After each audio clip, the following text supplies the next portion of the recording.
You're now listening to the Built to Last podcast, a show for human performance professionals from a biblical worldview. This is performance coaching with eternal purpose.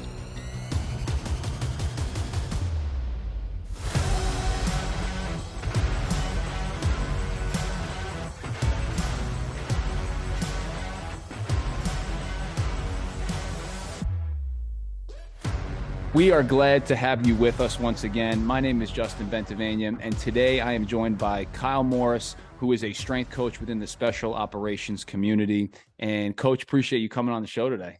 Thank you guys for having me. Excited to talk to you because I know actually since I got on base and we've been kind of coworkers from afar, I know you've always impressed upon me your expertise, especially in the conditioning side of things, and how well I know that you have made an impact of your time over there with your guys. And so excited to dive deep. But the first thing I wanted to ask you is just, what got you into the field of strength and conditioning?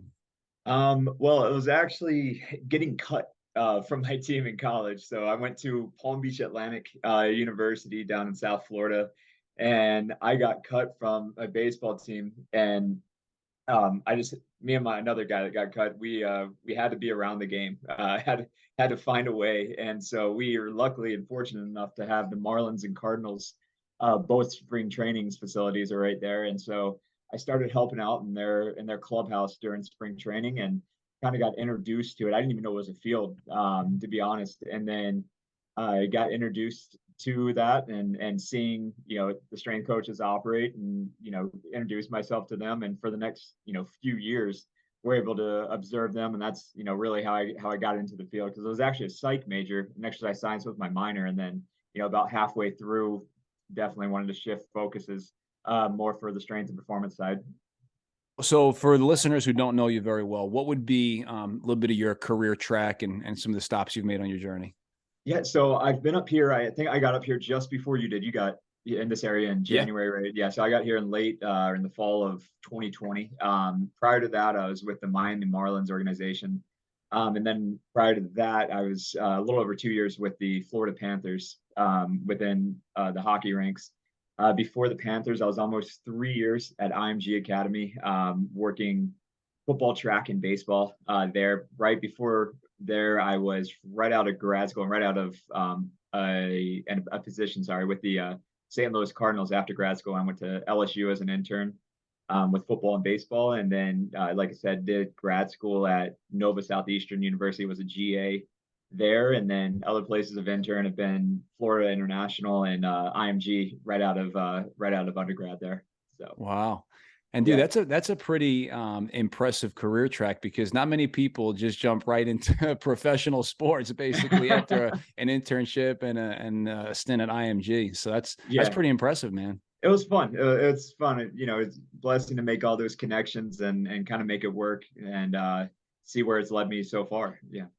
Well, we'd love to dive, like I said, into your expertise and hear more about, your programming philosophy. And I know that you mentioned some of the key sports there that you've worked with are hockey, baseball, and now on the tactical side. And so if you don't mind, I'd love to take it in that order. Maybe we'll start with hockey. And for any of our listeners out there, maybe who work with hockey specifically, I'd love for you to just kind of take it in whatever direction you want of how you program, your periodization, and things like that. Yeah. Well, hockey is truly probably the most multifaceted sport there is, in my opinion, right? As it relates to, whether it be power, strength, speed, work capacity, or overall general endurance. So, with that, that's why I get asked all the time by my guys, what is the most, creative sport that you've worked with? And by far it's hockey, bar none. And so before I got into it, I definitely, especially coming from a lot more like the track, baseball, and football specific side, I had no idea as far as the role the aerobic system played. So that is a heavy base to have if you want to have that quote unquote aerobic base going into the off season, because you're always going to be leaning on that. Not that you're ever going to get so far away from it, but as far as the other sports that I've worked with a a good deal of experience, hockey is definitely the one where the aerobic base plays a major role. And with And that, so, and real quick, Kyle, before you even move on from that, curious, like, do you run your hockey players in the past? Like, because I know obviously their sport is on skates. So how do you go about building the aerobic right. base with Yeah, them? and yeah, in the off season, we did a lot of work, on our feet. You guys kind of taking advantage of the time away from the skates. And so when we get them out, that also plays into, mobility factors of both, being able to operate with your hips as well as your ankles. And so we ran them. I mean, I'm not going to say at a great deal of intensity, but as far as building that aerobic base, we definitely run them early in the off season. And of course, as the off season progresses, guys, it's getting earlier and earlier now to where, when I was an intern with the Panthers in 13, 14, I think it was, mid-August when guys were getting back into skates, but now it's, late July and guys are just getting back into, the boots earlier and earlier. And so, with that, we want to take advantage both in season and as well as out of season of time away from the skates. And then so we do as much as we can. Same with the end season. If it's not, a lot of tread on the legs, we want to put them in different modalities where we can still work, but without having that giant limit range of motion that the skate does, put them under, right? And so with from a conditioning perspective, yes. And then as the season progresses, we're gonna take them off their legs a lot. We're gonna have them do a lot of bike circuits, a lot of rowing that they'll do. So we're still, hitting that system, but it's not going to be as intensive on the lower body because you've just played, you're going to play 82 games, hopefully more, and then you're going to have practices in between. So you simply just don't want to put that much of an intensity on that lower body. And so is that something where you're maybe going to treat the players who maybe played the majority of the minutes a little bit different from like a conditioning standpoint, where maybe they're not doing as much in season, or you would still condition them pretty well in season? Yeah, absolutely. And that's a great question. But yeah, we would divide it into three major groups. And that's going to be the guys that are playing, 18 minutes. And that's going to be like group one where they're putting, major taxes on their body every night. And then the next one was, 15 to 18 minutes. And that's going to be, the middle of the line. And guys where, very still a high amount of effort, but not as much as, the top lines are putting out. And then, your lower third line and fourth line, and then, back pairing or third pairing of defensemen are most likely going to be, that below 15 minutes of ice time, where we're going to get a lot more work in, in the weight room and be able to do a lot more things with them. Just simply, they're not putting the time in on the ice. And that goes the same with practice as well, where practice would rotate, where you're able to put those guys in at a much higher level and utilize them much more in practice than you would of the guys that are putting 18 plus minutes. And that's, I'm sure some variation of that is, I'm only speaking from, my team with the Panthers, but I'm sure there's, from talking and meeting and knowing other guys with other teams, they do some variation of that where the intensity levels and as well as the volume levels will be dictated upon, ice time with guys. Excellent. Cool. No, that clears it up a lot. Very cool. And then in terms, so baseball, right? So I know you spent some time, like you said, with the Marlins, very different sport from ice hockey, like almost on the opposite end of the spectrum in some regards. Like when we talk about conditioning for a baseball player, how do you go about that? Right. And that's going to be very, very, I guess, position specific as it relates to, whether it be pitchers and catchers and then all your position guys. For pitchers, it's going to be very similar to hockey as far as the aerobic base. And it's getting I know it's getting a lot further and further away from it because everybody's, the kind of the new wave has just been, high intensity sprinting and not a great deal of LSD type training. And I'm not saying that, guys need to be out there running miles, but I don't think there's anything wrong with, running poles and, running anywhere from 200 to 400 meters. It's, going to have a good deal of importance on your recovery efforts through those high intensity bouts. And then the position guys, it's as the off season progresses, you're going to get a lot more of the higher intensity work where it's going to be a lot of the shorter sprints with a good deal of recovery, but in my opinion, you just need to have that aerobic base to assist that recovery. And then during the season, it's very, very seldom that you get them, right?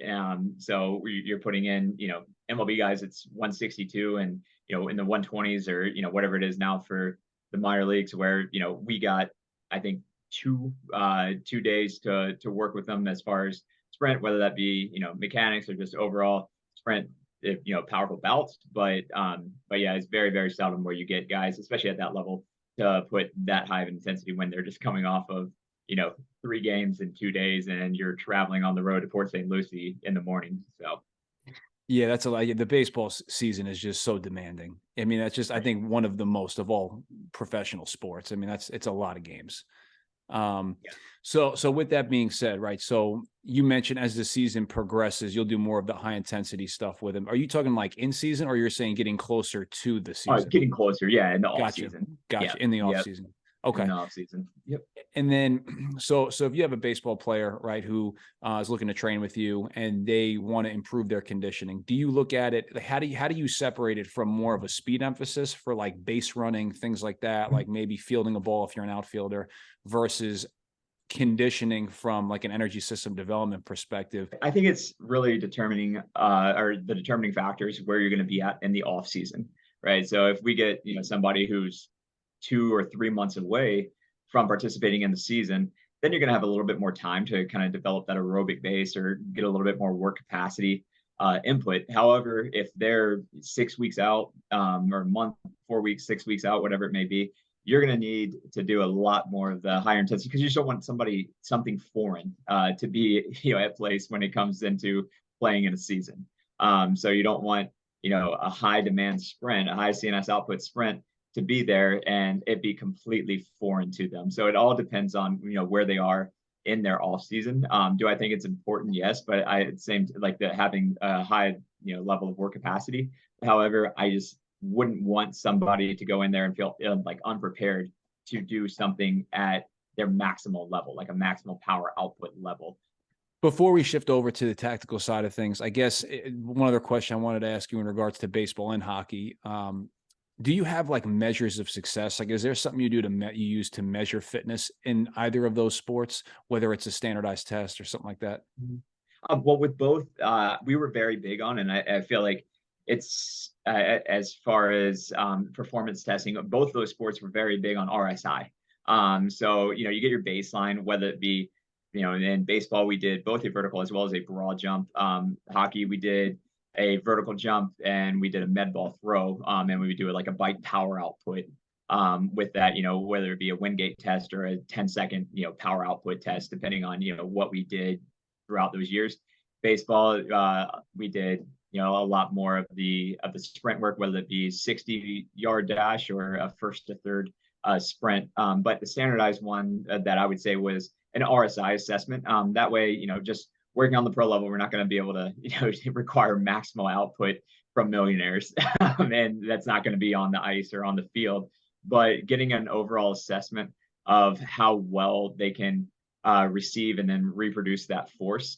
And that's going to be our biggest indicator going forward throughout, the long time of the seasons, where, hockey, we're able to kind of assess that twice a month, where it takes all of, 45 seconds per guy. And then the same thing with baseball, where we're able to assess it. And we can assess it through the masses, where we can get an entire team of either baseball or hockey done, right before practice, with hockey, and then right even in between times after batting practice, right before the game, guys can come in and just do, a couple of their jump assessment and you're out the door. So that was a big one. And as far as, utilizing the sports technology where, I don't think it was too invasive and it gave us a good deal of data that we could kind of manipulate our programs around, and to, help adjust our measures going forward and our programs going forward. Gotcha. Okay. And then just in case our listeners aren't familiar with RSI, how do you administer that test? So it's pretty much a measure of that amerization phase from eccentric back to concentric. And so the way, I guess the easiest way to describe it is, you're either a ground guy or an air guy. And it's great to have, kind of have both. So the ground guys are going to be guys that can produce a lot of force. However, just the springs aren't there to do so, right? And so we could think of that more of like the powerlifting side, where yes, that's a lot of force. However, it's not moving as fast as it can, and then or it should. And then the other guys are the guys that do have a lot of the springs. However, it could be a lot of the fast guys, a lot of the quick twitch guys. However, there's not a whole lot of force coming behind that. So it's just a measurement of how quickly can you receive force and then reproduce that force. So the tests that that I'm familiar with and that I've seen have been, jumping off of a box and jumping or doing like a drop jump into a vertical jump. And the height of the box ranges from from organization to organization, school to school, whatever it may be. It's anywhere from, I've seen 6 inches for a youth athlete, I've seen 12 to 18 for a collegiate and pro. And then there's an easier one where you don't need any space at all. And that's just going to be like a 3 squat jump assessment, where you're still getting that number. And again, you don't need any space for that. And so that's what we utilize in hockey, because you're not, there's no guarantee that you're going to have a box available to you, wherever you're traveling. And so we can utilize that anywhere and everywhere, because we would have times where, okay, we're practicing up at our practice arena, or we're practicing at, the big rink. And that's how we're going to be tested. And we have different boxes there. So it's like, all right, well, we're just going to have to do it 3 squat jump, and we can do it in the locker room. We can do it in the hallway. We can do it in the weight room. We can do it in coach's office. It doesn't matter. Love it. Cool, man. All right. Tactical setting. So how do we measure fitness on the tactical side of things? And what is your programming philosophy like there? Yeah, it's going to be very similar to hockey. And guys ask me that all the time. It's like, okay, what are we training most similarly to? And I tell them, it's multifaceted. It's a hockey approach where we're hitting that quote unquote minimum effective dose of each of the qualities, whether it be power, strength, speed, work capacity, or overall endurance. And we'll do assessments. They have, luckily in the tactical community, that where they have kind of built in assessments with their job, and it's going to be required of them to do that every year. But we'll have specific goals for guys. Whether that means they want to bring in, this is my goal, and kind of meet them if it's a good goal, or if it's a hey, this is kind of getting away from what we want you to do. But there's definitely some assessments, and we'll still utilize the RSI for them. But there's, other than that, we have some other fitness goals that will allow our guys to do, and that are outside their norm, PSD scores that they're going to be subjected to each and every year. So we'll have, for my group, we'll have, like, I've kind of coined it as ATH, where guys that still like are former athletes, and they have to have something to train for, right? So we'll have broad jump, a med ball throw, obviously, like I just mentioned, the RSI, and they're already doing some form of like a 300-meter shuttle or 300-yard shuttle. So we'll have a 150-yard shuttle, and we'll do that once or twice a year. That way they're still kind of feeling competitive, not within the military guidelines of just doing your standard PST. And it's not going to be so in-depth and invasive where we're losing 2 or 3 days and putting ourselves at risk from going after a 3 or a 1 RM. And what about in terms of like mileage per week? Do you have any guidelines on that regard?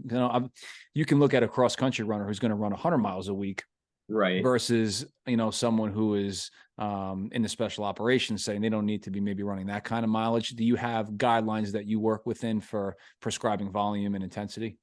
Yeah, and it's going to be it's really going to be dependent on the guy. We have, this too, where it's the spectrum is so wide from what guys want and what they're familiar with. So I have a handful of guys, like a third, not a handful, I guess it's more than a handful, but will be, so hyper focused on the big 3, and that's their ultimate, facilitation of performance measures, is having a big 3. Not that there's anything wrong with that, but when we completely neglect every other facet of performance, that's where problems are going to rise. And then, the other third is going to be, have a high likelihood of coming from a CrossFit background. And again, nothing wrong with it at all. But when your whole, purpose of a training session is going to be just to feel absolutely blasted and walk out of there with a different colored shirt on because of sweat, then that's where problems are going to rise. And then that other third are going to be your endurance-based athletes. And so to me, it's where they're used to putting in, 50 plus miles a week. They're going out, can't wait for Saturday or Sunday to roll around where they can, run, darn near a marathon, and come back to work on Monday and feel absolutely fine.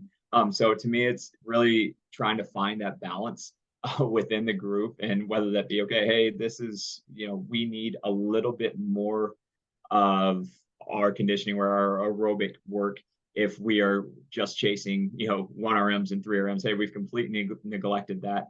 And with the CrossFit guys, maybe you need a little bit more of both, where they tend to have, one centralized focus of whether that be, okay, I just want to, maximize, get my 1 RM cleanup or my 1 RM snatch up. Again, nothing that is going to be inherently wrong, but they're neglecting both other ends of the spectrum. And then with the endurance guys, just trying to get them into the weight room and introduced back into the weight room.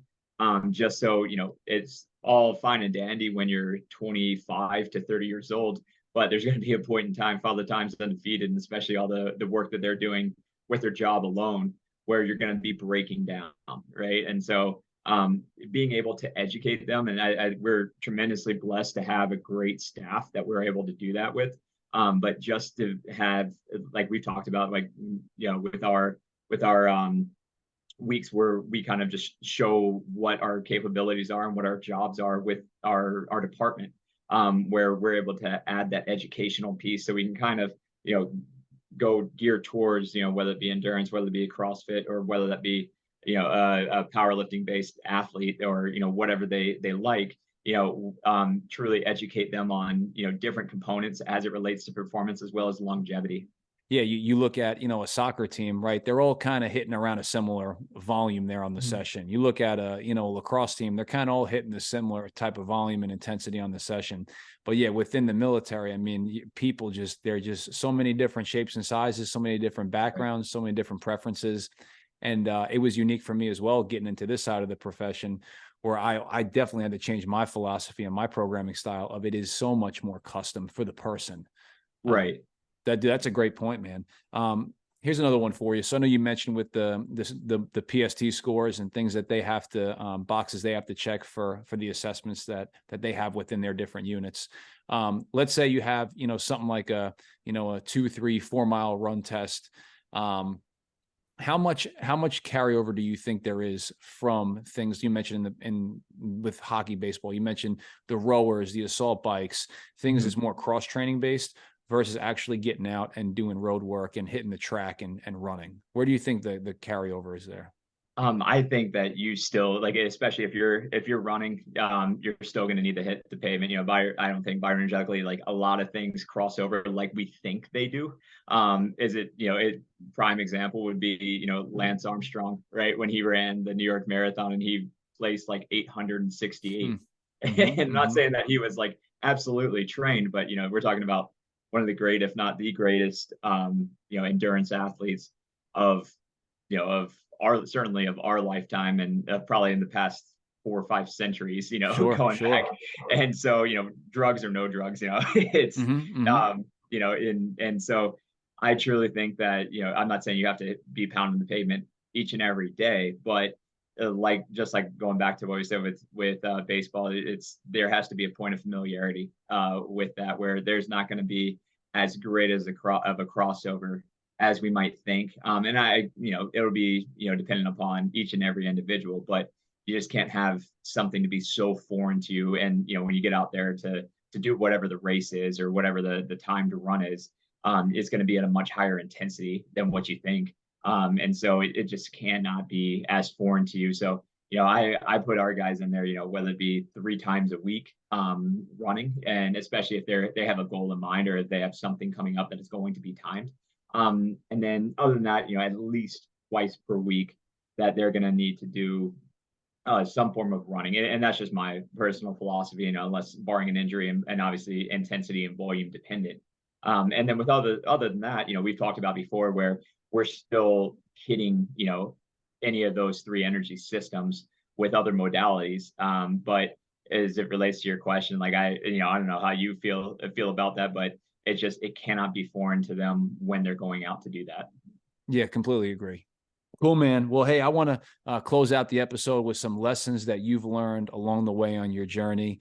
I always like this portion of the show because it gives our guests a chance to really share some of the moments of impact within their career. And so I just would love to hear maybe best piece of coaching advice you've ever received.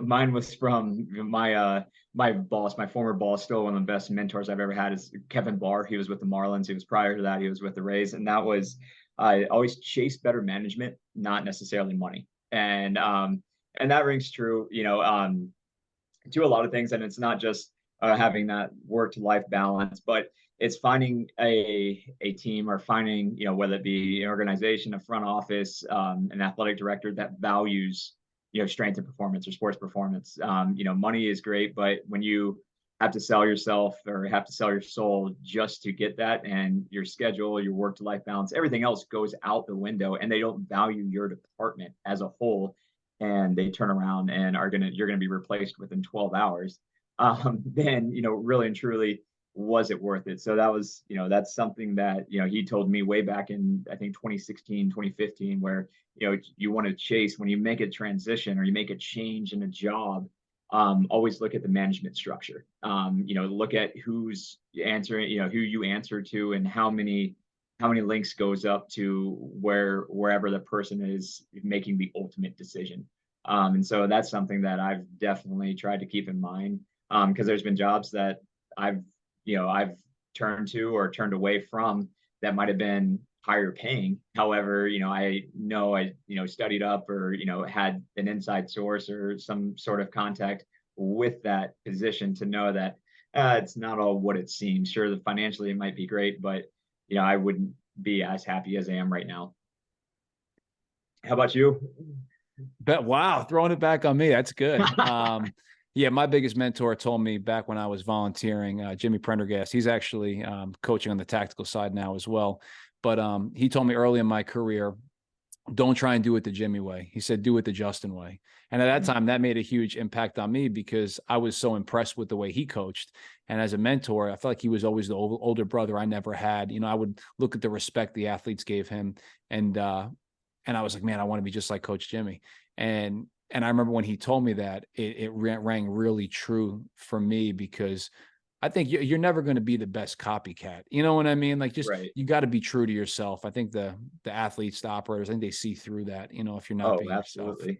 Well, hey man, here's another one for you. So, I would sit within, I would say, about 5 yards of your wife, because we work in the same department. Our desks are next to each other. And I hear how well and how highly she speaks of you and your marriage. And it's always been something that impresses me. I think you guys do an amazing job of doing activities together as a couple and making your marriage important. Well, huh? Yeah. I gotta give credit where credit's due, man. She's doing a great job. Yeah, no, I'm impressed by you guys. And so I would love to just hear what's the best piece of marriage advice you have ever received? And it actually came from her dad when I asked for her hand in marriage, and just going over certain elements that will make a marriage successful. And his was over communicate, even when you don't feel like it's important, or it matters, or whatever you're communicating has any relevancy. So just and that sounds so simple and so easy and so basic, but I mean, there's been times where I catch myself like, oh, I really should have told her this, or whether it be about the schedule of the present, about the schedule of the future, or just anything that's come up throughout the course of the day. Having a relationship where communication is going to be key. And just over communicate, even when you don't think it's relevant, has been the best piece of advice so far. And that was right from him, and I think he knows his daughter pretty well. Love it, man. I remember I heard it once said, the highest form of a relationship is trust. And how do you build trust? Through communication, That's and good. so that resonates with me a lot. Hey, man, last question for you here. What books have had the most influence on you? Uh, to me, it goes back to one I got actually just out of undergrad, and it's by Joe Ken. I mean, everybody knows that name in the performance world. Oh, yeah. It's going to be the coach's strength training playbook. I resort to back to that, and I push that on people, of interns I've had, whether it be here or down at IMG or with the Marlins, where we would have just guys and Panthers as well, just guys coming to help us test. Right? It's just that book is an unreal resource to have as it relates to programming. And and it's so simple. And the way he illustrates, how you work from one tier to the next, to the next, and whether that be, I've gone more towards all, pretty much all total body training. I don't know about you guys, but just from similar to sport, right?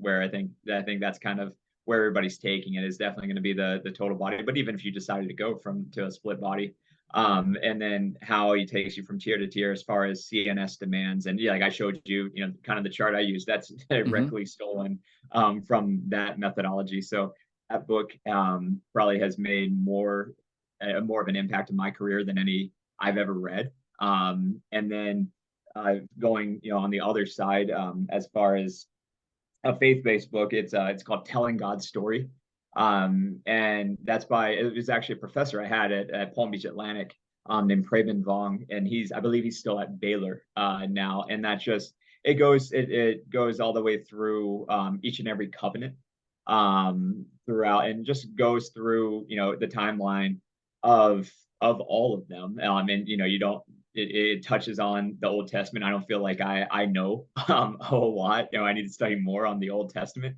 but taking you from each and every one of those covenants as it relates to a present day. And so to me, that was a very good book, and I reread it this past spring, or a year ago, going back to the faith-based book. So awesome, man. Well, hey, love to close these shows out with prayer. We'd love to lift you up, man. Before we do that, is there any way, if our listeners want to get in touch with you, maybe dive a little deeper into something you mentioned here on the show, is there a best way to reach out to you? Yeah, best way is just by email, and it's going to be Kyle, Kyle .Morris, Morris, the numbers 561 @gmail.com. So Kyle.Morris561 @gmail. Perfect. And then any way we can specifically pray for you? Yeah, just opportunities, opportunities to show him. I definitely got a lot, or need to do a lot better job of taking advantage of opportunities to show him through me. Yeah. All right, man, let's do it. All right. Heavenly Father, Lord, thank you so much for the opportunity we have to have Kyle on the show here. Lord, he's been such a blessing to me, getting to know him, and thank you for just all the things you've taught him and he's been able to share with us today. Lord, I pray that you'd bless him with opportunities, Lord, to share how much he loves Jesus with the people that he works with. Lord, I pray that you'd open doors, Lord, that they'd be clear to him. And as you open them, Lord, I pray that you'd lead him by your Holy Spirit to take advantage of those opportunities, God.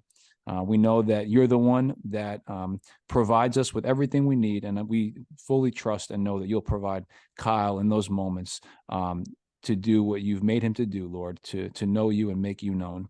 And so we thank you for this episode. We pray that it blesses people, and to you be all the glory. In Jesus' name, amen. Amen. Thank you.